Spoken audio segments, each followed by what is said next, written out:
Hello नमस्कार, मैं हूं आशीष और मैं आपका वेलकम करता हूं इंडिया फर्स्ट पे। ये जो कुछ वीडियोस मैं आपको दिखाऊंगा, ये वायरल वीडियोस हैं। पूरे इंटरनेट पे ये वायरल हो चुकी हैं, बट आपको ये एक रियलिटी बताएंगे। भारत की एक हिडन रियलिटी, भारत का एक हिडन सीक्रेट, जिसे लोग दबा के रखना चाहते हैं। और देखिए, ये पैनिक, ये क्योस भारत नेपाल सीमा पे, भारत बांग्लादेश सीमा पे हर दिन और पर्टिकुलरली रात को ये जो क्राइसिस है ये क्योटिक बन जा रहा है।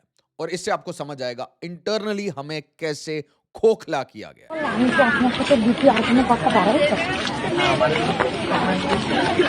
আর মেরে লইছে তোমার অন্য কিছু আমি অন্য কিছু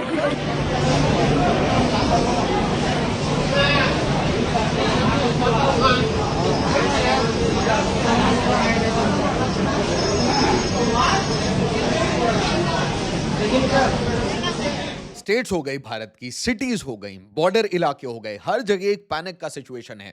जब से इंडियन गवर्नमेंट ने एक तरीके से क्रैकडाउन लॉन्च किया, ये मैसिव मैसिव क्रैकडाउन है। ऑप सिंदूर के बाद से ये क्रैकडाउन शुरू हुआ। सबसे पहले इंटरनल मॉड्यूल्स को खगाला जा रहा था, यूट्यूबर्स को ढूंढा जा रहा था, बट अब कहानी और डीपन हो जाती है। जब से दिल्ली में ये कांड हुआ है, उसके बाद से एक चीज बिल्कुल क्लियर है कि अगर भाई तुर्की से, पाकिस्तान से हैंडलर्स ये हरकतें कर सकते हैं, तो कल की डेट में ये बांग्लादेशी रोहिंग्या इनके साथ आप मैं कहूंगा सॉफ्ट ट्रीट पे नहीं कर सकते। भारत के होम मिनिस्टर अमित शाह साहब का ये स्टेटमेंट सुनिए। मैं आज इस हीरक जयंती समारोह में बहुत स्पष्ट करना चाहता हूं कि हम इस देश में से एक एक घुसपैठिए को चुन चुन कर बाहर निकाले।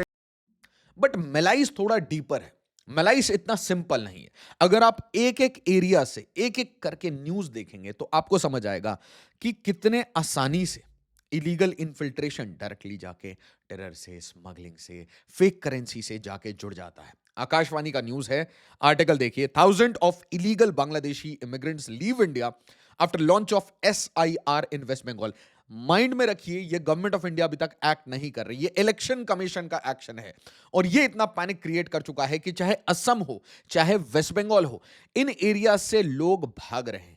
सिटी से लोग बस पकड़ के पैदल किसी भी तरीके से वापस बांग्लादेश भागना चाहते हैं। और यह कहानी नॉर्थ 24 परगना की है। लोकेशन देख लीजिए आप, बिल्कुल सीमा से सटे हुए लोकेशंस पे ये डेमोग्राफिक अग्रेशन भारत के साथ किया गया था। और अब देखिए बीएसएफ क्या कह रहा है। बीएसएफ कह रहा है कि भाई उन्होंने ये कंगलू गार्ड जो हैं, बीजीपी, इनको ये हैंडओवर करना शुरू कर दिया है। जितने भी कंगलू हैं, इनके बायोमेट्रिक लेके, डॉक्यूमेंटेशन करके इनको फटाफट भगाया जा रहा है। Our district correspondent from North 24 Parganas reported that many Bangladeshis who had illegally intruded into India are returning to their country. और ये कहानी कहां की है? ये जितने इलीगल्स आए थे, इन्हें प्यार से, इज्जत से भेजा जा रहा है। इन्हें मैं कहूंगा बहुत पोलाइटली बोलें तो डिपोर्ट किया जा रहा है, पुश आउट किया जा रहा है through the Hakimpur check post of Swarup Nagar. Some of the illegal intruders lived in India for more than 10 years. क्या बोल रहा हूं दोस्तों आपको? आप हर ग्रुप में, अपनी सोसाइटी के ग्रुप्स में, आप किसी सोसाइटी में रहते हैं, किसी कॉलोनी में रहते हैं, इंश्योर करिए कि वहां पे इलीगल्स ना हो। अगर वहां पे मिलते हैं, आप पुलिस को कंप्लेंट करिए। आपके घर में जो लोग काम कर रहे हैं, आपके आसपास के घरों में जो लोग काम कर रहे हैं, इंश्योर, ये हमारे सिविलियंस की आज ड्यूटी होती है कि भाई इलीगल्स इंडिया में ना रहे। India is only for Indians, ये कोई धर्मशाला नहीं है। 10 साल से ज्यादा ये वोटिंग प्रोसेस में पार्टिसिपेट कर रहा है। अब आप मुझे बताइए डेमोक्रेसी कैसे खतरे में है? ये सारे जर्मन यूट्यूबर्स को मैं डायरेक्ट चैलेंज बोलना चाहता हूं कि क्यों नहीं ऐसी चीजों को वो एक्सपोज करते हैं। अगर वो भारत के इंटरेस्ट में बात करना चाहते हैं तो why don't they talk about? क्या उनके कोई कंफ्लिक्ट ऑफ इंटरेस्ट है? क्या है उनका कंफ्लिक्ट ऑफ इंटरेस्ट? किससे उनको पेमेंट आती है? क्यों इतना डर लगता है? यहां देखिए, have enlisted their names in many government welfare schemes. तो मैंने आपको क्या कहा? टैक्स की चोरी हो रही है, नेशनल सिक्योरिटी वीकन किया जा रहा है, आपका पूरा ग्रिड वीकन किया जा रहा है, आपके सिस्टम पे एक्सेसिव प्रेशर है, आपके कॉलोनीज पे, आपकी सिटीज को मलबे में तब्दील कर दिया जाता है। हर जगह स्लम स्लम स्लम। क्यों आ रहे हैं? कहां से आ रहे हैं? इंडियंस अपने पॉपुलेशन को कंट्रोल कर रहे हैं। Look at Tamil Nadu, look at Andhra Pradesh. But ये बांग्लादेशी बच्चे पैदा करके यहां पे क्यों भेज रहे हैं? क्या ये धर्मशाला है? These are very pertinent questions. और यहां देखिए 1600, सिर्फ 1600। मैं आपसे एक आम तौर पे एक क्वेश्चन पूछता हूं और आप उसका जवाब देते हैं sir 1 crore, sir 5 crore, sir 10 crore. कुछ लोगों ने 20-20 करोड़ का नंबर दिया है। एक एक स्टेट को देखिए तो आपको स्टेट स्टेट से करोड़ों में बांग्लादेशी इलीगल्स मिल जाएंगे। हकीमपुर चेक पोस्ट, यहां पे सिर्फ 1600 लोगों को पुश आउट, ये वेट कर रहे हैं, क्योंकि ये जो भाई कंगलू गार्ड्स हैं ये एक्सेप्ट नहीं कर रहे कि ये बांग्लादेशी है, नहीं एक्सेप्ट करेंगे। बट आप इससे डीपर मेलाइज को धीरे धीरे रीड करना शुरू करिए। रीड बिटवीन द लाइंस तो आपको समझ आएगा कैसे इसके सारे तार एंड में टेरर से कनेक्ट होते हैं। और यहां पे मेरा रेड लाइन है, अगर कोई भी इलीगल रह रहा है ठीक है भाई, आपकी वोट बैंक पॉलिटिक्स फुलफिल हो रही होगी। 5-6 पॉलिटिकल पार्टीज है मुख्य तौर पे, क्या वो एक कॉमन पॉइंट पे अग्री सॉरी अग्री नहीं कर सकते कि भाई अगर सॉरी कि अगर कोई भी इशू टेरर को टच करता है, अगर टेरर को टच करता है तो हम ऐसी चीजों पे बिल्कुल यूनाइटेड रहेंगे। Malda flags, thousands of missing and diseased, मरे हुए वोटर्स आराम से वोट कर रहे हैं, disease voters during SIR review. दोस्तों क्वेश्चन यह है कि क्या असली में यह डेमोक्रेसी की चोरी हो रही है? क्वेश्चन यह है कि क्या असली में यह वोट चोरी हो रही है?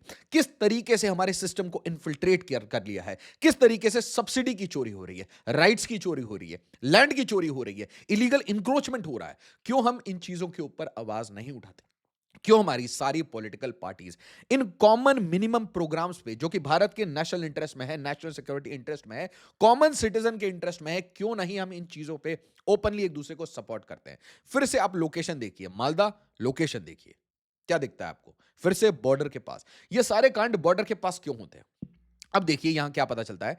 Massive irregularity detected during SIR, the election commission found 5500 deceased and 7000 plus untraceable voters. Trace ही नहीं कर पा रहे, डिजीज वोटर्स हैं और उसके बाद भी उनके वोट पड़ रहे हैं। तो क्वेश्चन यह है कि कौन ये वोट डाल रहा है?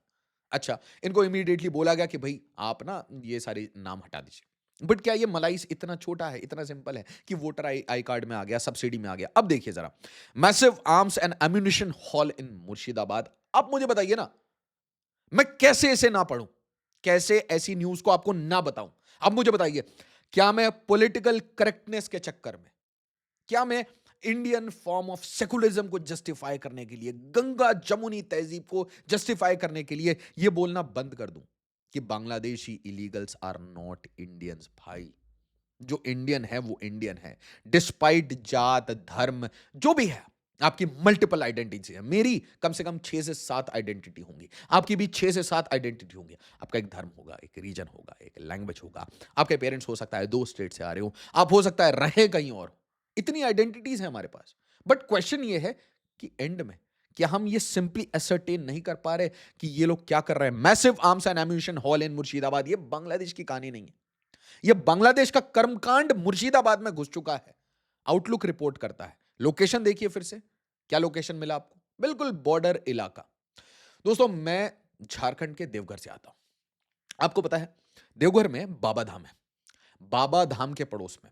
और मैं रिसेंटली बस ऐसे ही अपने परिवार से चर्चा कर रहा था, तो उन्होंने कहा मेरी वीडियो देखी, मैंने कहा क्या क्या आपका क्या फीडबैक है? वो कह रहे कि यहाँ पे भी ये प्रॉब्लम शुरू हो गई, झारखंड में बहुत बड़ी प्रॉब्लम शुरू हो गई, झारखंड में ट्राइबल इलाकों में ये बांग्लादेशी जमाई आ रहे हैं। आप इस कहानी को रीड करिए, आपको समझ आएगा कितनी सीरियस कहानी है। अभी तो आप वेस्ट बंगाल में है, ये बीमारी आपके उड़ीसा में पहुंच चुकी है, ये बीमारी आपके मुंबई, पुणे, दिल्ली हर जगह आ चुकी है। नोएडा में जितनी कामवाली आपको बांग्लादेशी मिलेंगी।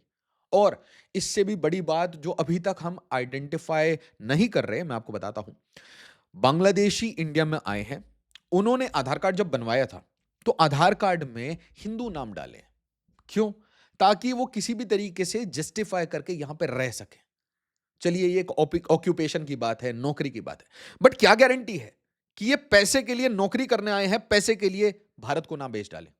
अगर मोहम्मद यूनुस पैसे के लिए बांग्लादेश बेच रहा है, भारत के नेशनल सिक्योरिटी इंटरेस्ट के अगेंस्ट काम कर रहा है, तो क्या गारंटी है कि कोई बांग्लादेशी अकेला इंडिविजुअली या फिर एक सिंडिकेट की तरह भारत के नेशनल इंटरेस्ट, भारत के सिक्योरिटी इंटरेस्ट को ना बेच दे? सोचिए जरा, इन चीजों को गौर करिए। फिर से बॉर्डर इलाका, West Bengal police sees huge arms and ammunition cache in Murshidabad, Jalangi on November 21. Two arrested, remanded for 5 days amid suspected smuggling racket. तो भाई बम, क्रूड बम, ये सब कुछ मिल रहा है। इसके साथ फरक्का फिर से लोकेशन देख लीजिए। फरक्का बराज की बात होती है, बांग्लादेश इसके ऊपर बहुत सारे स्टेटमेंट देता है उल्टे सीधे। ठीक है, अब यहां ध्यान से देखिए, Farakka yields 20 to 25 crude bombs in parallel recovery, spotlighting border districts role in political violence and Indo-Bangladesh smuggling network। तो आप मुझे बताइए, कुछ लोग तो इसमें पैसे कमा रहे हैं, कुछ लोग वो किसी भी जात धर्म के हो सकते हैं।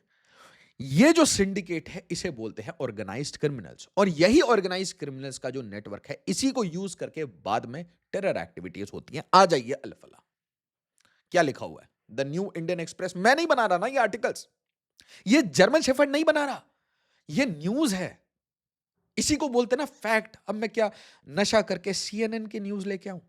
सीएनएन को क्या हवा है इंडिया की, या बीबीसी की कहानी बताऊं?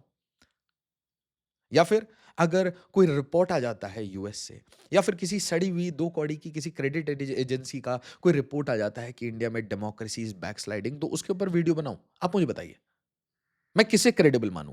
क्या अपने देश की मीडिया को बिल्कुल जीरो मान लूं? क्या ये अखबार जो लिखते हैं इन्हीं को पढ़ के सिविल सर्वेंट्स पढ़ रहे हैं, इन्हीं को पढ़ के बच्चे सीडीएस क्रैक कर रहे हैं? सब झूठ है, सारे ऑफिसर्स। आप एनएनडी दुबे सर को देखिए, डीपी पांडे सर को देखिए, क्यों वो सच्चाई बोल रहे हैं। अंबेसडर वोरा सर को देखिए, हर बार जब मैंने ये क्वेश्चन पूछा है they have answered in unison कि the problem has already hit us. और फिर जनरल पांडे से जब मैंने ये पूछा कि भाई दिल्ली में ये जो हुआ, तो उन्होंने कहा ये बहुत पहले से होना था, we are still ignoring things. NIA arrest Al Falah university doctor from Bengal's Uttar Dinajpur. तो भाई देखिए, जब कहानी बागपत से आती है, मुजफ्फरनगर से आती है, तो उसे भी हम डिस्कस करते हैं। कश्मीर के शोपियां अनंतनाग से यहां से डॉक्टर पकड़े जाते हैं, तो यहां देखिए यहां क्या प्रॉब्लम है। उत्तर दिनाजपुर फिर से आप बॉर्डर पे आ गए, और जो मैंने आपको शुरुआत में वीडियो दिखाई वो कहां से आ रहा है? वो इस सेंसिटिव इलाके से आ रहा है, नॉर्थ बंगाल से, जहां पे एक साइड में नेपाल बॉर्डर है, एक साइड में बांग्लादेश बॉर्डर है। पैनिक में ये लोग भागना शुरू कर चुके हैं। अब बताइए, उसी उत्तर दिनाजपुर का एसआईआर का डेटा देखिए, 105.49% in Uttar Dinajpur since 2002 SIR, steepest rise in voters. अब भाई या तो यहां पे कोई फैक्ट्री लगा रखी है ना, आलू की फैक्ट्री टाइप कोई फैक्ट्री लग रखी है यहां पे कि भाई वोटर्स मैन्युफैक्चर करिए, या फिर यहां पे कोई ना कोई सिंडिकेट, कोई ना कोई रैकेट चल रहा है। तो एक साइड में आप देखिए एनआईए इनके ऊपर क्रैकडाउन कर रही है, एनआईए इनके ऊपर क्रैकडाउन कर रही है, एक साइड में इलेक्शन कमीशन क्रैकडाउन कर रही है। उसके अलावा अब यहां देखिए इन्फोर्समेंट डायरेक्टरेट आ गई है। बट क्वेश्चन सिर्फ ये नहीं है, हमें एक डिटेल्ड तरीके से, हमें एक सिस्टमैटिक तरीके से, बिल्कुल जिसके मिशन और विजन क्लियर हो, हमें एक एसटीएफ बनाना ही पड़ेगा जिसके पास एनआईए लेवल की पावर हो। और हो सकता है ये एनआई के अंडर बन जाए, बट भाई state by state, district by district, village to village, house to house, हमें एसरटेन करना पड़ेगा कि कितने इलीगल्स दुमका में, बांका में, धनबाद में, उत्तर दिनाजपुर में, बोलांगीर में, पुरी में, पुणे में इलीगल्स रह रहे हैं। इनमें से कितने रोहिंग्या हैं, इनकी बायोमेट्रिक क्या है, इन्होंने क्या कर्मकांड किए। इनके जाने पे प्रॉब्लम खत्म नहीं होगा। बट यहां देखिए अनफॉर्चुनेट रियलिटी, हमारी 2 पॉलिटिकल पार्टीज इस पे बिल्कुल डिसएग्री करेंगी, और तीसरे का ओपिनियन लेने का पॉइंट नहीं है। आप देखिएगा कि क्योंकि कांग्रेस को वोट मिलते हैं इंडियन मुस्लिम से, तो उनको ऐसा लगता है कि इंडियन मुस्लिम्स ये बातें नहीं सुनना चाहते। आई डोंट अंडरस्टैंड, क्यों नहीं सुनना चाहते? वो तो इंडियंस हैं, और इसीलिए वो ऐसे टॉपिक्स को अवॉइड करते हैं। क्यों? वाई? क्यों नहीं इंडियन नेशनल कांग्रेस भी ऐसी इश्यूज को सपोर्ट करता है? क्यों नहीं टीएमसी भी ऐसी इश्यूज को सपोर्ट करता है? क्यों आपस में हम बिकरिंग करते हैं, BJP versus Congress, Congress versus Trinamool, Trinamool versus somebody else? क्यों चल रहा है ये सब कुछ? TMC pressuring BLOs to include incorrect voters, ये भारतीय जनता पार्टी का कहना है। Bengal SIR exercise, intruders changed demography, BJP tells election commission. और ऑपोजिट साइड में टीएमसी क्या कर रही है? रैली कर रही है टू प्रोटेस्ट अगेंस्ट एसआईआर। भाई नेशनल इंटरेस्ट में कोई एक काम तो कर लेते हैं मिलके। ऑल ऑफ इंडिया अप्रोच में जिस तरीके से ऑप सिंदूर में सारी पॉलिटिकल पार्टीज एक साथ थी, क्वेश्चन ये है दोस्तों, भारत कब इन रियलिटीज को एक्सेप्ट करेगा? हमारी पॉलिटिकल पार्टीज में कब ये पॉलिटिकल मैच्योरिटी आएंगी कि दीज आर कोर इश्यूज? कब वो x raw chief, current raw के चीफ, आईबी के डायरेक्टर्स इनसे कब बात करेंगे?